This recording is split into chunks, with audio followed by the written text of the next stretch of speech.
Hello everyone, स्वागत है आपका स्टडी 1.2 में। दोस्तों, आज के इस वीडियो में हम बेसिक मैथ्स के कुछ इंपॉर्टेंट फैक्ट जानेंगे, तो वीडियो को पूरा देखना, आपको अच्छे से समझ आ जाएगा। तो पहला फैक्ट है, किसी भी संख्या में शून्य का यानी जीरो का गुणा किया जाए या शून्य में किसी संख्या से गुणा किया जाए तो उसका आंसर जीरो ही होगा, यानी उसका जो गुणनफल आएगा वो शून्य प्राप्त होगा। जैसे कोई संख्या ए है, अगर इसको जीरो से गुना करेंगे तो इसका आंसर भी जीरो आएगा, या जीरो में किसी संख्या से गुना करेंगे तो भी इसका आंसर हमेशा जीरो आएगा, यानी शून्य आएगा। एग्जाम्पल में जैसे 5 है, 5 को जीरो से गुना करेंगे तो इसका आंसर जीरो आएगा, या जीरो में 5 से गुना करेंगे तो भी इसका आंसर जीरो आएगा। जैसे 8 गुने 0 गुने 9 गुने 6, तो भी इसका आंसर क्या आ गया? जीरो, क्योंकि इसके बीच में क्या आ गया? जीरो आ गया।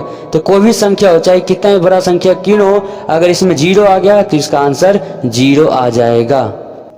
दूसरा फैक्ट है, शून्य में किसी संख्या से भाग दिया जाए तो भागफल शून्य प्राप्त होता है, यानी शून्य में किसी संख्या से अगर डिवाइड यानी भाग देंगे तो इसका जो आंसर आएगा वो जीरो ही आएगा। ठीक है, जैसे जीरो को 7 से भाग करेंगे तो जीरो आएगा, चाहे संख्या कितनी बड़ी क्यों ना हो, 1 लाख हो, 1000 हो, 100 हो, इसका आंसर हमेशा जीरो ही आएगा।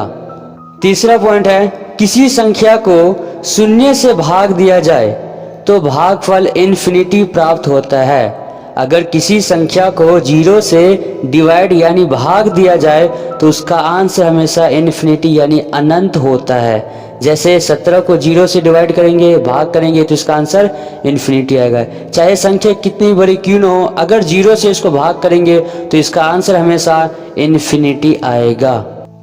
चौथा पॉइंट है, किसी संख्या की घात शून्य होने पर उसका मान 1 होता है, यानी किसी संख्या के घात मतलब पावर, किसी संख्या की पावर अगर शून्य होगा, जीरो होगा, तो उसका आंसर हमेशा 1 होगा। जैसे कोई संख्या ए है, इसका पावर जीरो यानी घात जीरो है, तो इसका आंसर 1 होगा, यानी 1 होगा।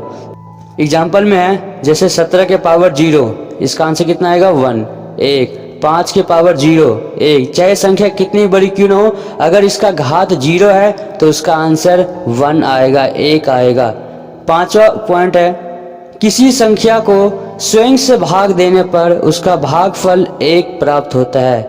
मतलब कोई भी संख्या हो, अगर उसी संख्या से भाग देंगे यानी डिवाइड करेंगे तो उसका आंसर हमेशा 1 ही आएगा।